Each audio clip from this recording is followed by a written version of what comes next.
Hello everyone and welcome to this video on the first things to do with the Boss RC600. These are the first things that I did when I got mine last week, and there are definitely a few things that I think you should do before you do anything else. I'll also go over how I've currently set things up on multi-track mode as well as single mode, and I'll explain the difference between the two. First thing, what I'm going to do is, well, what I think you should do is just think about how this thing comes out of the box. So I've just changed it to memory number 10, just because I've got other things going on my first few memories. So this is memory number 10. As far as you're concerned, if you're just looking at this out of the box, everything is as it would be for you, except I've got memory number 10 and you'll probably have memory number 1. There might be a couple of things hidden in the menu that I've already changed, but I'll just talk you through, what it would be like if you were to experience when you turn it on. It might be a little bit different, but I'll go over those things anyway. So the first thing to know is when you're on the white mode, this is track 1, this is track 2, this is track 3. When you press the track select button, this will change to red, and now you're on track 4, track 5 and track 6. So that just corresponds with 1 when it's on white, 1, 2, 3, and when you press that button down, you're on red mode. Now you're on track 4, track 5 and track 6. And basically the way that these pedals work is this is going to be record. So as soon as I press that button, it starts to record. When I press it a second time, it will play back what my recording is. And then this will be my stop button. If I want to stop it, I can obviously overdub, because that's the idea of looping as well. So you can loop. If I press it again, it's going to loop. With my overdub recording, I press it again, it'll play both of those recordings back, and I can just keep overdubbing, etc. And when I want to stop, I just stop it there. So that's basically how it works for each of your 6 tracks. When you want to clear it, you just double tap this button here, and it will clear. So that's basically it in a nutshell. You've got the white mode and red mode. So you've got 1, 2, 3 for white, 4, 5, 6 for red, and then when you hold it down, it says there FX hold. What happens there is now you're in the blue mode, where you can turn on your input effects or off, and you can turn on or off your track effects. You've got A, B, and C for input, A, B, and C for track. It's a little bit confusing because you've actually got A, B, C, and D, and for input, A, B, C, D for track. But because there's only 6 pedals here, as it comes out of the box, it's A, B, and C, and A, B, and C. As this one says here, when you're on mode 1 and mode 2, this is an undo redo. So you can just undo or redo the last thing you've just done. This is an all start stop. That's an all start stop on modes 1 and 2 as well. When we hold it down, this is our FX now in the blue mode. That's going to change the speed, half speed, and that's going to be reversed. So that's basically how it comes out of the box.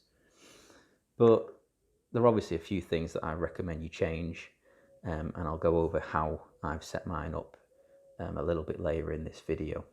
But that's basically it in a nutshell. There's not much else that you'll need to be aware of out of the box, unless you start making these modifications yourself.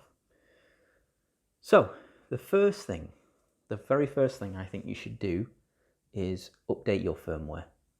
Now I did this straight away as soon as I got the RC600, and I just think it's best to be up to date with whatever firmware is available to you now. So as of June 2022, when I'm making this video, the latest firmware that's on the Boss website is version 1.12.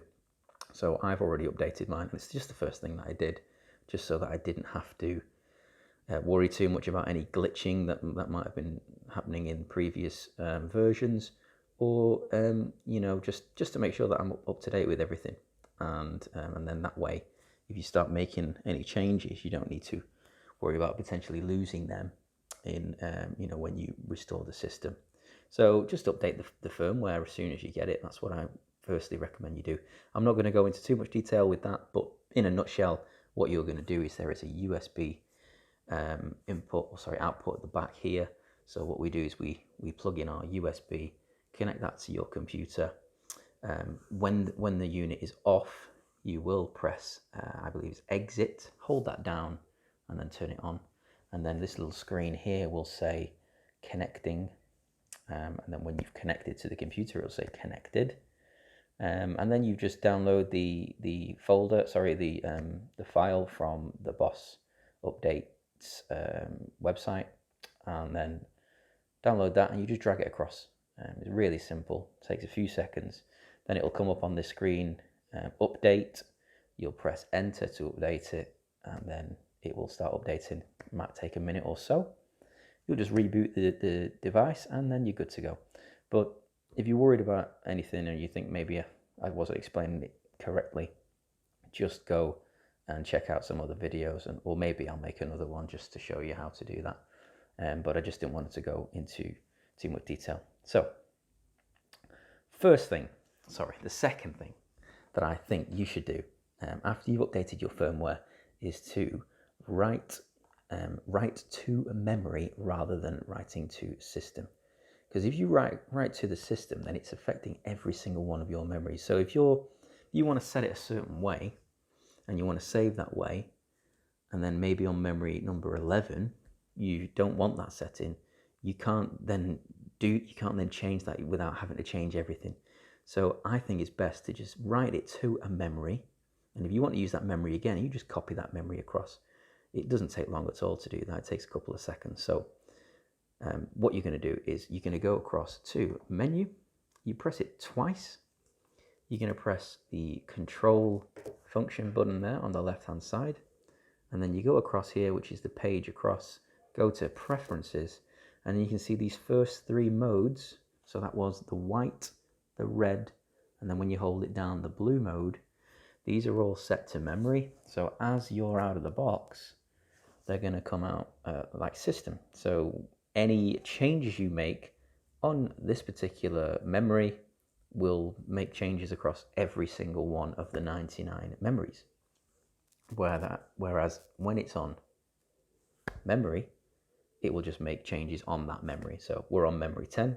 So whatever I do here, it'll save at the end, and it'll just save to memory 10. Then memory 11 will be a fresh one, memory 12, and so on. So just save it to memory. It's going to make things, I think, a lot easier for you, unless, of course, you're happy with the layout on modes 1, 2, and 3, and you're happy with them being exactly the same across all of your 99 memories. Then you just change it to system if you're happy with that.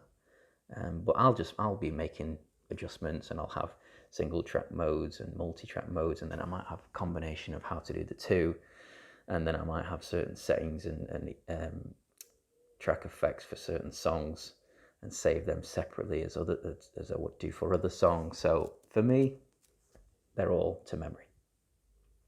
Okay, next thing, I think you should enable Quantise loops. And that just obviously makes things a lot easier when you're looping and everything stays in time.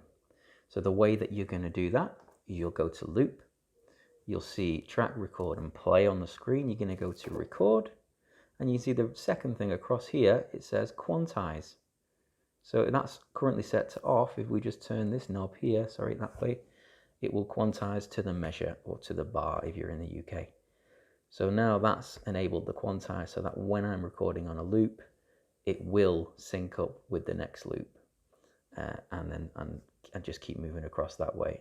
It's just a lot easier if you're like me and things might not be perfectly, or you might not press the button perfectly in time. If you just enable your Quantise loops, then you've got a little bit of leeway there, and hopefully everything will sync up for you as well as it would do. So that's the next thing that I would do. And then the next thing that I did after that was I went to this pedal over here and I changed it. I wanted to change this to an all clear when I held it down. Obviously, out of the box, if I just record something here and play that back, so now we've got something on track 1, all this is going to do is stop it, or start it, or stop it, or start it. If I hold it down, it doesn't do anything. So I thought, oh, why not make sure that when I hold that down, it clears all of my loops? That makes more sense to me. But when I clear this one, I'll double tap that and then it'll clear it. But if you've got 3 or 6 loops playing and you want to clear them all really quickly, I think it's best to have that. So what I did is I changed this on mode 1 and mode 2 to an all clear. And the way that I did that was we go to menu and we press it twice again. This just takes us to our control function. And then on mode 1 and mode 2, so these are the 2 modes we are going to change. We'll press mode 1, and this is pedal 9. If you go 1, 2, 3, 4, 5, 6, 7, 8, 9, that's the order of the pedals. So we're going to go across all the way to pedal number 9, press pedal 9, and you'll see that it's currently just an all start stop. If we turn this little dial 1 to the right, when I hold that one down now, it will be an all clear on mode 1. But I want it to be an all clear on mode 1 and 2. So I'm pressing pedal 2 now. I'll do the exact same thing all the way across to pedal 9. And then I'll just go across, all clear, and then come out of that. Then when I record now and play that one back, as soon as I hold this down, it will clear that memory, or sorry, or that loop. So I could have something on this track, play that back, something on this track, obviously because it's quantized, that's the way that it syncs up when it's flashing solid like that, and then it goes into time. So now I've got something playing back across all 3 of my loops. But if I wanted to clear them, I'd have to hold this one, hold this one, hold this one. Whereas now, I can just double tap or just hold that one down. We'll try that one again. If I just hold it down, it's going to clear. There we go. And that will happen on white mode and red mode because it's on modes 1 and 2. So just to show you that it will happen on both. So I've got something playing on these 2 tracks, which are actually tracks 4 and 5 now. I'll hold this one down and there we go. And that clears now. So you can see that we've changed something already, which is this pedal 9 to an all clear. And I just think that's really useful for me. You might not want it to do that, but I just think that was a useful thing that I came across when I first started to set up my pedals. And then what I wanted to do then is on mode 3, I wanted to change it to just a pressing it. So if I go to my mode 3, which is when we hold it, it's the blue mode. Remember, this is where our effects are, input and track. So this one here, I wanted to use this mode as like a home base where I would be at the end or the beginning of every song.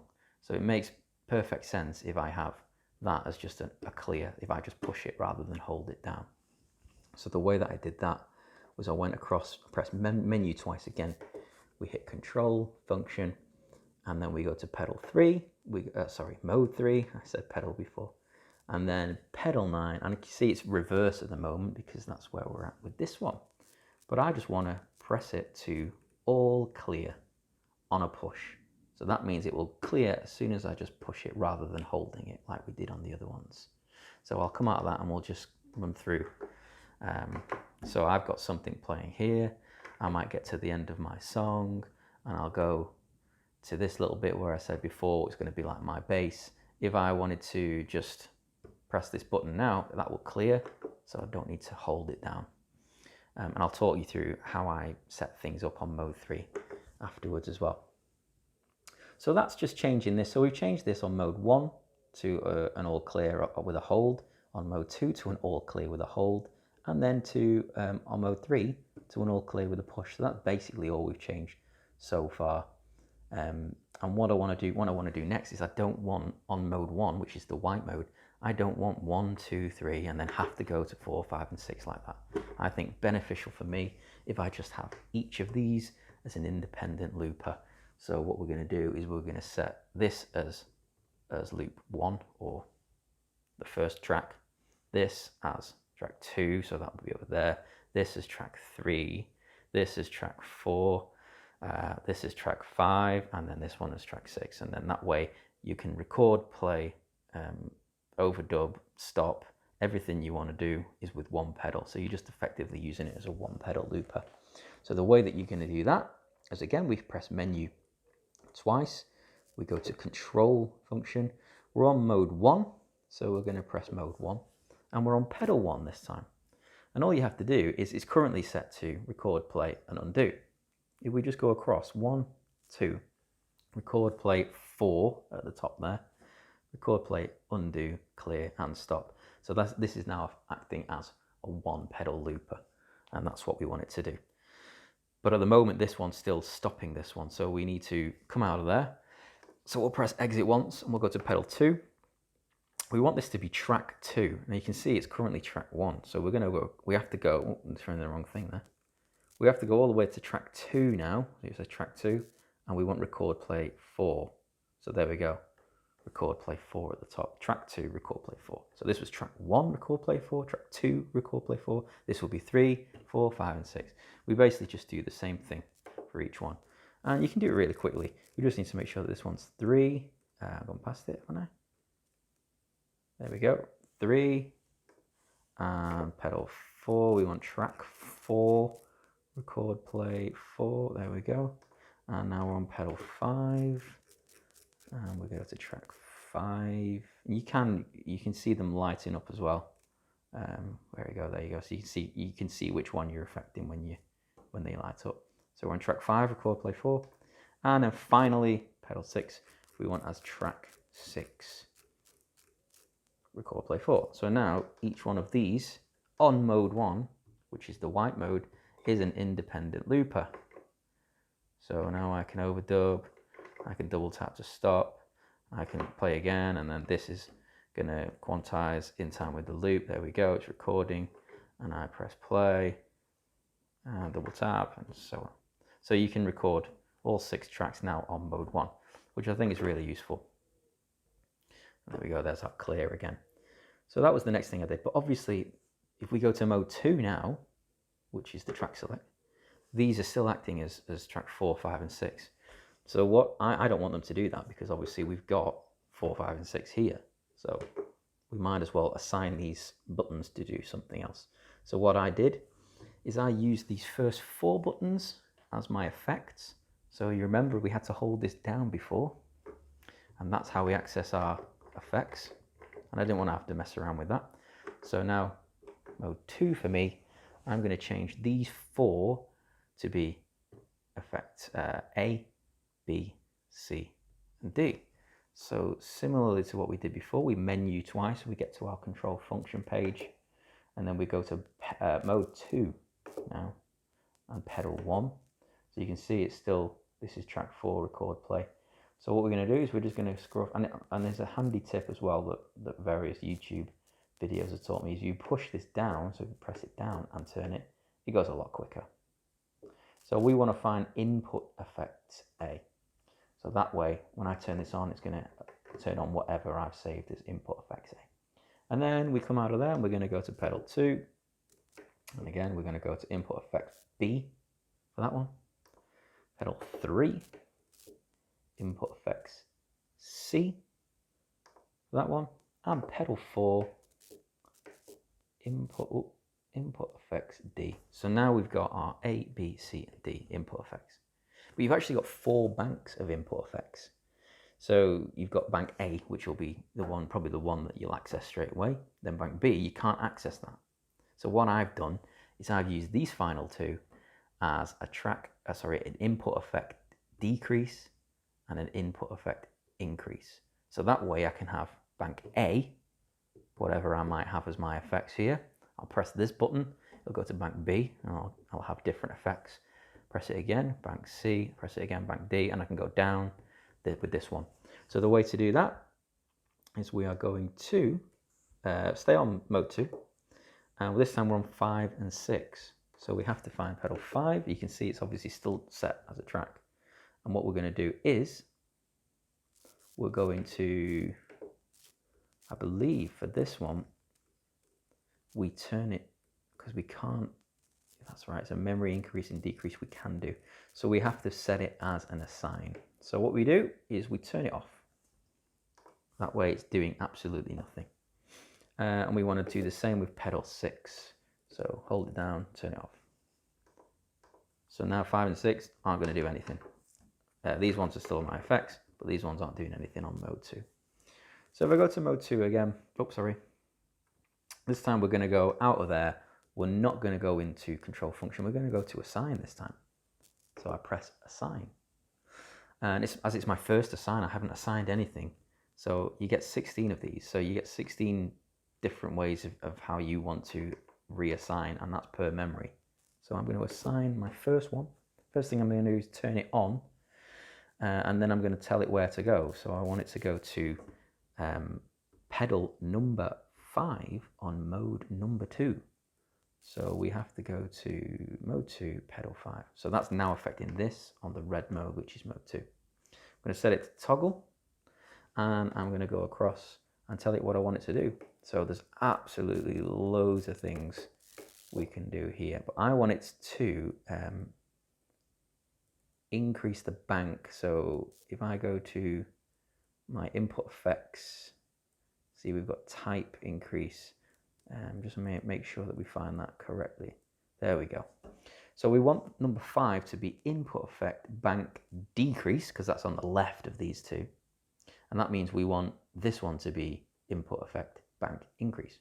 So all I do is I come out of there, I'll go to assign 2, we'll turn it on, and we'll go to mode 2, pedal 6 this time. We'll toggle it again, and then we'll go across, and we want to find our input effect bank increase, and to make sure we find that target bank. There we go, bank increase there. That's it. So now what's going to happen is I come out of there, and we're just going to press, because you can actually change the layout of your sort of home screen by just pressing left and right here. So you can see all 6 loops, and that's a different way of looking at the loops. That's saying what's playing, which track's playing. This will give you sort of your volumes, your levels for each one. But this one is the one that we're concerned about, because this is showing us our input effects, and we're on bank A. So just to show you that these ones are now going to light up, is I'll turn them on so you can see we've got the low pass filter, we've got the guitar to bass, etc. on bank A. So now if I want to go to bank B, I don't need to mess around. I can just use this one to go to bank B, and that'll go straight up to bank B. As you can see, there's the same 4 effects, but you can obviously change whatever layout of effects you want. But the main thing is that's now gone to bank B, it'll go to bank C, it'll go to bank D, or you can come down again because this is a bank increase and decrease. So it can effectively have 16 different effects per memory as well, which is just fantastic. And just bring them on and off as you please. So that is the bank increase and decrease on mode 2. So again, I've got my mode 1, 6 independent tracks. I've got mode 2, 4 input effects with a bank increase and decrease. And these are just effectively doing the same thing as they did on mode 1. And then if I hold this down now, I'm going to mode 3, and obviously we've not set anything. These are still effects, we've not set anything. So what I have done is I've not really done anything with the first 3 pedals. What I think I might do is I might have these 2 as track effects. I don't really use track effects too much, but I might have these 2 as my track effects, and then this one as that bank increase that'll just sort of toggle between the banks. So I can have A and B for track effect A, press this, it'll go to bank B, and have A and B for bank B, and I'll just do like a sort of shorter condensed version of my input effects, if you like, with these 3. But I haven't done anything with those 3 yet on my my 3rd mode. What I have done over here though is I've set this one to a tap tempo. So we'll go ahead and do that first. So this is mode 3, and this is pedal number 4. So we would go to menu twice, control function. We're now on mode 3, and we want to go pedal not 5, 4. See what I mean? Pedal 4, and then we just want to find the tap tempo for this one, which is, just make sure, there's somewhere near the end, I think. There we go, tap tempo. So now you can see we can use that as a guide from my, like I said before, like my home base, my home screen, if you like, where I start and finish each song, and I want to set the tempo, and that just helps if I want to bring in a rhythm that's, you know, a lot quicker, or I want to play at a slow tempo or a really slow tempo, then I can do that with my tap tempo button on mode 3. And then these two, I've done something quite interesting with these two. So I've used these two as a memory decrease and a memory increase. So that way, if you're on memory 10 like we are now, this will go up to memory 11, 12 and so on. And then this will bring us down as well. So the way to do that is, again, we go into control function. We're on mode 3 and we're on pedal 5 and pedal 6. So we go to pedal 5 and we've got memory decrease, which is this one. Exit. Pedal 6. We've got memory, where is it? Memory increase. So now we've got increase and decrease. Exit out there. Exit out there again. So now, basically, this is my multi-track mode, or my multi-mode, if you like. So on my mode 1, each one is working as an independent looper. We've got my undo redo. We've got my all start stop and hold it down to clear. Independent loopers there. And then if I'm on mode 2, I've got my 4 input effects with my increase and decrease. So I can go to bank B, bank C, bank D. And then if I hold it down, I've got my tap tempo and I've got my memory decrease and memory increase. I'm not going to show you that these are working just yet, because if I go up a memory, everything we've just done will be erased. So it's important that you write that to the memory before you do that. We haven't done anything with these 3 at the moment, but you can do whatever you want with them. You want to take my my advice. I'm going to use them as sort of something to do with my track effects. Not entirely sure about this one at the moment, but this one is just a push down for an all clear. So that is my multi-mode, if you like. So what I think we'll do is we'll save that, and the way to save it is to exit and enter together, and we're going to write that, and we're on memory 10, and we'll enter, and that's now saving on memory number 10. So just to show you that this will move up to memory 11 is there.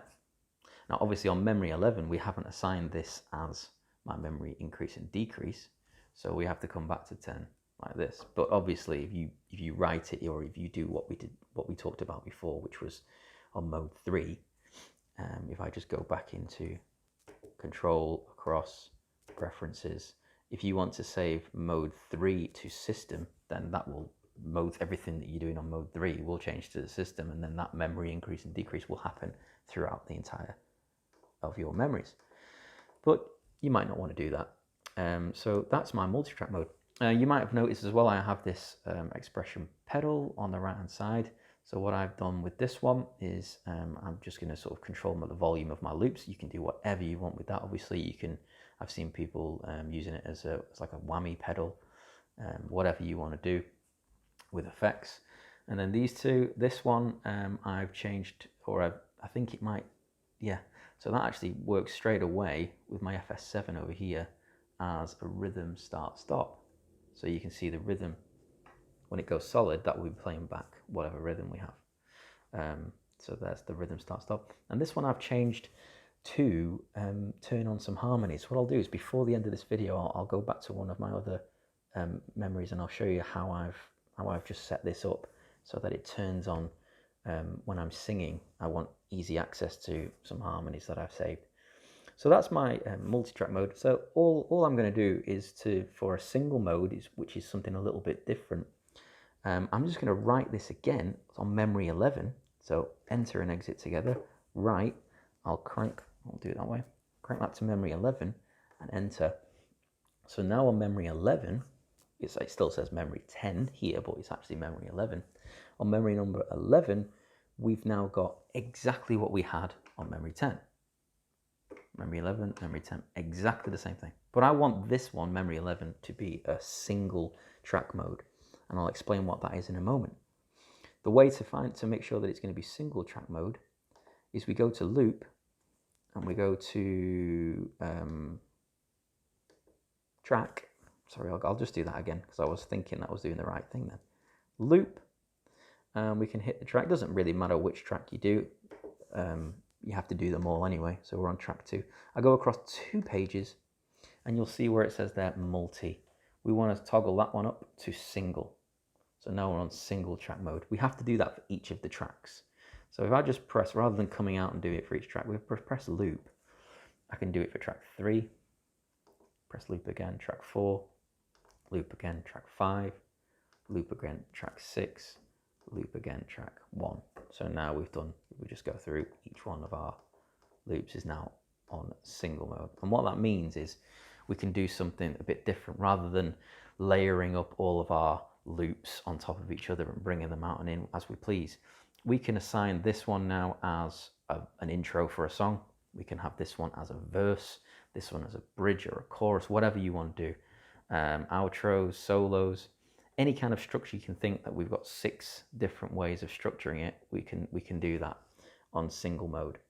But there's a couple of other things that I recommend you do as well, which is to make sure that you can change the loop to play at the end. So it might be a bit confusing if I explain it like that. I'll just show you what I mean. So if you go to loop and play, this actually affects all of the tracks, record and play. So I'm going to press play, and then we're going to go to oh sorry, it's the first one there. So immediate, and we go across to loop end. And that just means that when you get to the end of the loop, so for example, if I come out of there, and if I'm recording on, oops, sorry, I'm on mode 2, aren't I? Mode 3 even. So now back to mode 1, I'm recording there, and that's now going to play back as it does. If I want to stop it, I can stop it like that. If I want to record something on this too, it actually won't record until this loop's finished. There we go. So that's now my intro. This is now my verse. Okay, and then when I want to bring this one back in, it will bring it in at the end of this loop. So that's quite a cool way of doing it, I think. It's probably the best way that I can think if I was going to use my single mode. Then I don't have to think about too much, making sure I'm bringing things in at the exact right time. So you can see I can press this really early, and it's going to play my intro all the way until it finishes that loop, and then my verse will come in. And you can do that across all 6 as well. So that is what that play at the loop end refers to. And then what you want to do as well is you want to go to, let me just see, go loop and track. And you also want to go across here. And then the stop mode is another interesting one. I think it's quite useful.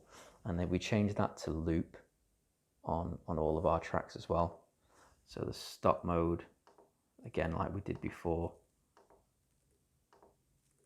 So now it's changed to loop across all. So I'm just going to clear that, and we're going to start again. So I'm recording on this one here, and it's playing back. Now, if I want to stop it, it won't stop immediately.